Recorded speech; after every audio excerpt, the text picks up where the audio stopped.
28 male, knew her since college, and I'll get that out of the way first. The past few days have shown a different side of her that's a little surprising because Kate is her best friend from college. My wife, Nancy, wanted to do a mini talent show at our reception, and she talked it up beforehand too. She read a poem that she made for the event, and Kate performed a song that she wrote. Long story short, one of the guests who I invited is into producing, and he reached out to her after she performed. They exchanged information, and Kate was really excited.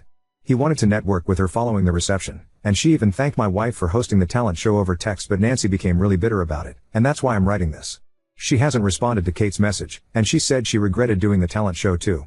She also asked me to block Edward, the producer, on my socials/contacts, and I told her that that seemed a bit much. She didn't like my answer and said that I was wrong to not take her side after just getting married, but I told her that she should be happy for her friend. She didn't like that either and vented to some in our friend group about how Kate was bragging, but some of them disagreed. She said she didn't want to hang out with them for the time being, and that included me too. Two of her girlfriends even texted me that she was overreacting and that they were also surprised to see her act that way. They also asked if she was okay too.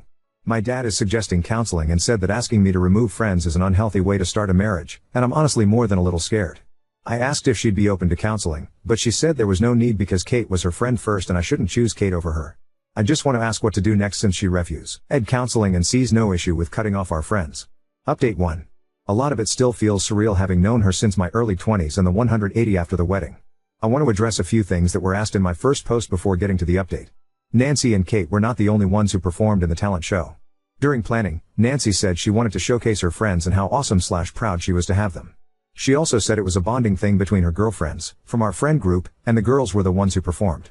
However, given her post-reception 180, it really surprised me in comparison to her pre-talent show mindset. A few people commented that she didn't need to have a talent show to read the poem she made for the wedding.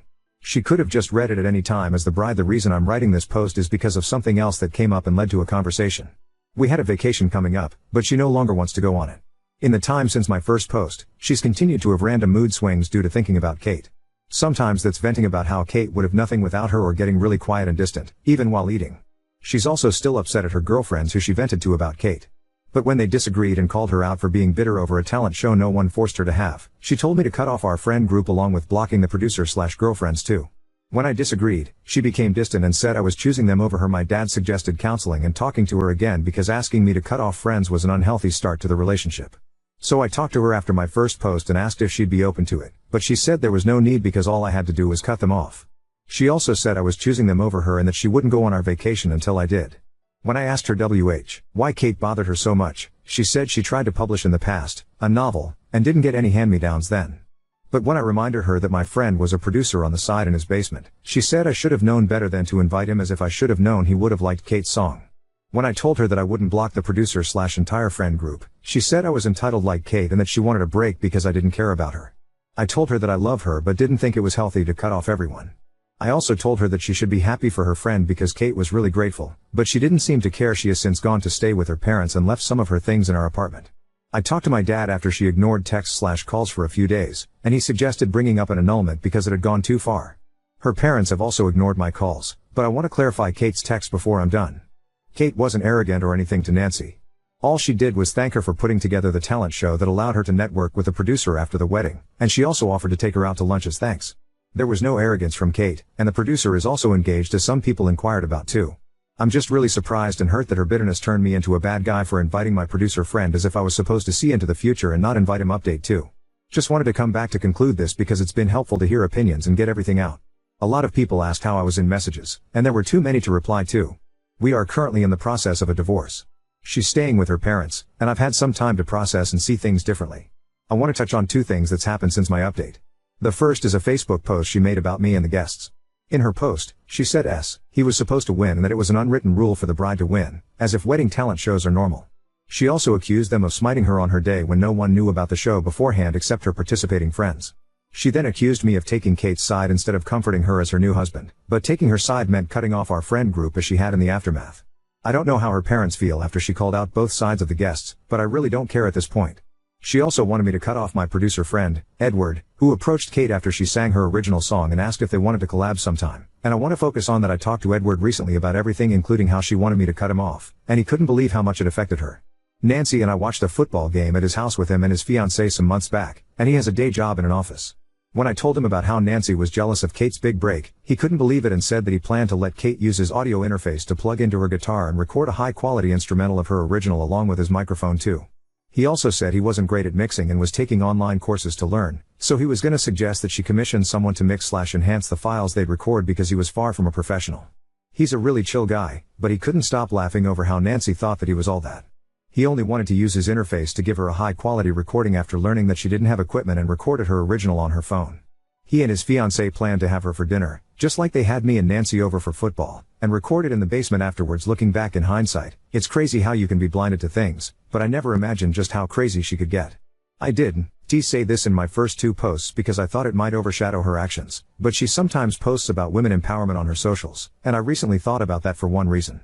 When I asked her why she wanted to have a talent show, she said she wanted to emphasize the importance of having good friends because they were important to a relationship.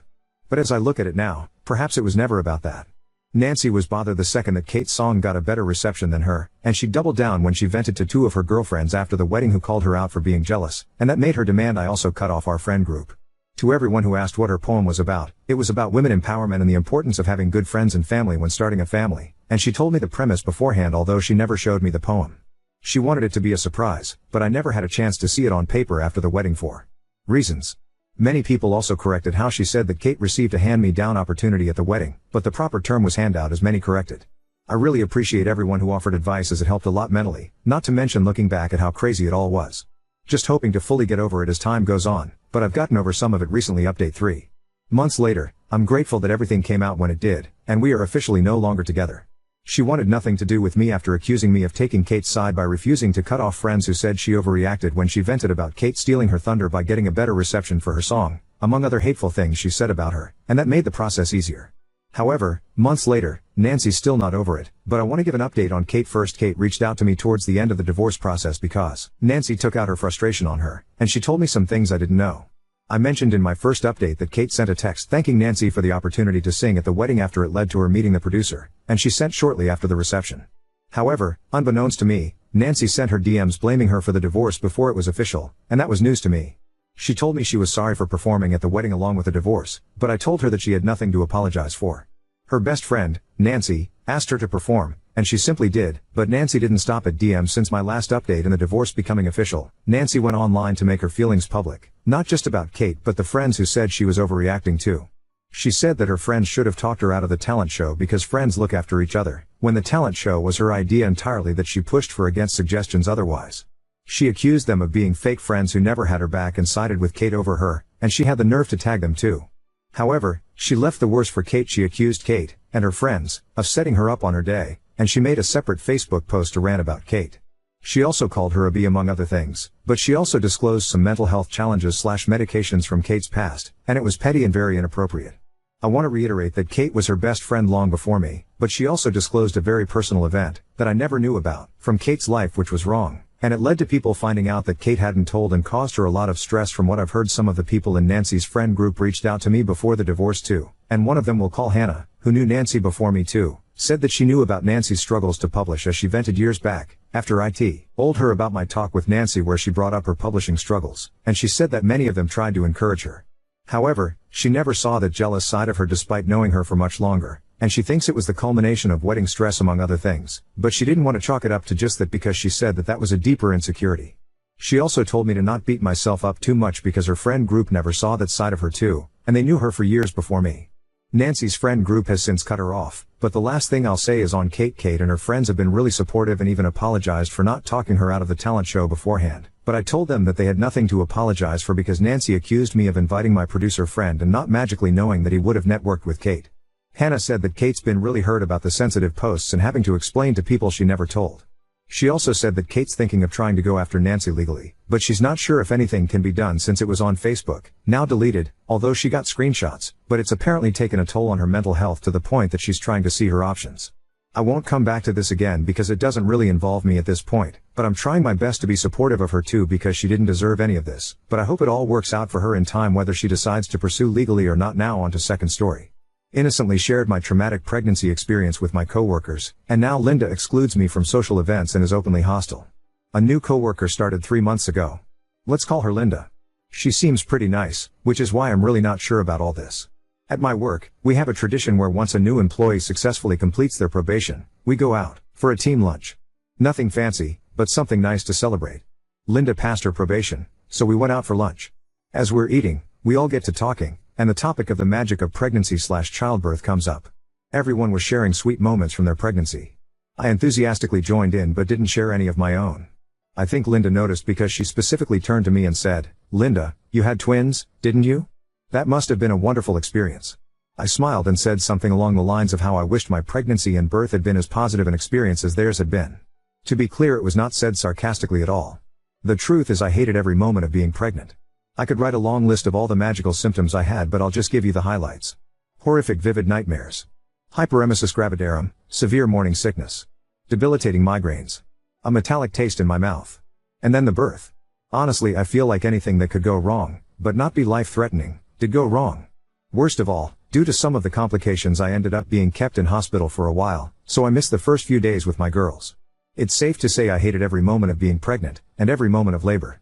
It was not a magical experience by any stretch of the imagination. I didn't say any of this to Linda, I just responded as I mentioned. After my reply, Linda started getting short with me. Later, I asked her privately what was going on. She snapped and told me what I said was insensitive and undermined their experiences and told me I was an a-hole for it. Since then, she's sort of cooled off, and is less hostile, or at least less openly hostile, but last week she invited all the girls in the team to a ladies' night. Everyone but me. Now, I don't mind so much, since ladies' nights are not really my thing, but the fact that she pointedly excluded me has made things awkward. I feel like I need to do something. I'm not really in the mood for drama. I have enough of that in my life right now. I don't need more, so I haven't confronted her about it yet. And as I said, she is otherwise a really nice person, normally pretty friendly and easygoing. So I'm left wondering if I really was an a-hole. Was what I said insensitive? Did it undermine their experience? Before I ask her about it, I could use some perspective because I honestly just don't know. Ida? Well, our team is more or less all women with kids or grandkids, so the conversation kind of went that way. Linda was talking about how she missed being pregnant and how she wanted another kid, so I don't know if she has any issues getting pregnant. Not as far as I am aware. Top commenter, good lord, so NTA. I would have wondered if she was pregnant with the way she responded. I also had a very miserable pregnancy and a serious life-threatening event, heart failure, so I can't relate to these stories. You weren't being sarcastic, you weren't telling these women that they sucked for having positive experiences, you didn't call them liars. You just shared your experience. Oop, it might be. The conversation came about because she was talking about how much she wished she was pregnant again, she has a 2-year/0, and how she misses being pregnant. Could be she is in fact pregnant. But if she is, she clearly doesn't know it. Commenter, NTA, you have the right to feel as you do about your pregnancy and it in no way reflects on anyone else's experience. Leave this person alone, no need to bring up her reaction to you or her remarks. She's judgmental and who needs it? LOL, just do your job and leave it at that. Oop, I see your point. I'm just trying to make sure we can continue to work together as smoothly as possible. I don't mind being excluded from her personal life. It's clear we're not going to be friends. But I don't want for her to exclude me from important emails or meetings. So we should work something out, or at least clear the air, you know? Commenter, NTA. Linda is playing mean girl, and you are her first target. Oop, until now she has always seemed so nice. We've always had a laugh and nice chats and otherwise gotten along. I really hope this is not the case. Commenter, NTA, she's the new drama llama, and you're the first victim she happened to pick the day she was off probation. Oop, I hadn't thought about that. She had been so nice before, and now probation is over, perhaps she is showing her true side. Commenter, NTA at all. It would have been borderline if you regaled them with a horror show, but even then, that's simply just truthful. Not everything is sunshine and unicorns, and while some are ill-equipped to handle reality, that's a them problem, not a you problem. Oop, this is why I didn't bring it up. I didn't want to put a downer on things or take away from their wonderful experiences. Also, they were talking positive experiences, so mine wasn't really on topic, you know? And honestly, the less I remember about those awful months the better, tbh. Everyone else is treating me the same as they always have. And I asked her about why she was being off with me in private so they didn't see/hear that interaction. I'm not sure if anyone has noticed I wasn't invited out. If they have, they haven't said anything. Update 1. Since posting, I have kept my distance from Linda as recommended by commenters, which has been tough because our work often overlaps and, you know, we're in the same team. Since then, I noticed she has snapped at other coworkers as well. I figured that commenters were right, that now her probation was over, the nice girl act was over. Things were awkward. Then, I heard her crying in the bathroom. I didn't want to get involved in case it caused another fight, but I also couldn't just leave her there when there might be a problem, so I told Tina, our team lead, who then went to check on Linda. A while later, Tina came back and said she had sent Linda home as she wasn't feeling well. A few days later, Linda came back to work. She asked to speak to me. Alone. It probably wasn't the best idea, but I agreed to. And I'm glad I did. Linda apologized for how she snapped at me. I asked why she excluded me from ladies' night. She said she didn't invite me to the ladies' night because I had told her I didn't like them. To be fair, I have a vague memory of this coming up in conversation a while ago. But she had something else to tell me. It turns out, some of you were right. Linda is pregnant. When she got sent home, her boyfriend asked her to take a pregnancy test because the last time she was pregnant, she got super broody, and her mood was all over the place, being happy one minute, bursting into tear the next, then being super irritable. As bad as she was being at work, she was even worse at home. She took a test and, yep, she's pregnant. She told me she wanted me to be the first person in the office to know about it. I guess it was her way of apologizing? I accepted her apology and chose to believe her about the ladies' night, albeit cautiously. I'm still keeping a slight guard up, because who knows, for all I know this is some game she's playing, but for now, I am choosing to take her at her word. Obviously, her being pregnant doesn't excuse how she spoke to me, but it does explain it, and if that genuinely is the issue, then hopefully that means the issue is solved. Top commenter, sounds like an excuse. I wouldn't believe anything she said. Being pregnant is not an excuse to treat people like that. I am still keeping a cautious distance. I am choosing to believe her presently unless I hear or see anything to the contrary. I don't know if she is telling the truth, but I don't see any point in creating any further drama. I am keeping my guard up. I guess I will see what happens. And I totally agree it is no excuse to treat people that way. She did, and it seemed genuine. Due to a toxic family member, I've had to learn what a genuine apology looks like, and it did seem very much like a genuine one. So I am hopeful this is genuine, although I don't discount that she knows how to make an apology sound genuine but she doesn't mean it. I am hoping it is a genuine one, but I am prepared if it isn't. Commenter, I think, as a general rule, you should avoid taking work friendships out of the workplace. I know that sometimes you meet coworkers and you just click, but there are written and unwritten rules that govern work behavior. When you blur the lines, especially if drinking or indulging in decriminalized recreational drug use are involved, it's safer to hold back a bit unless you want your company to know all your business. Socializing with coworkers should be considered a work environment. To be honest, although I get along with my colleagues, we don't hang out or interact outside of work, aside from if we happen to see one another out and about we say hi. But we do sometimes have work gatherings like the team lunch, which was held during working hours, or every year we have a Christmas party, also during working hours. I don't think I have ever hung out with any of my colleagues outside of work.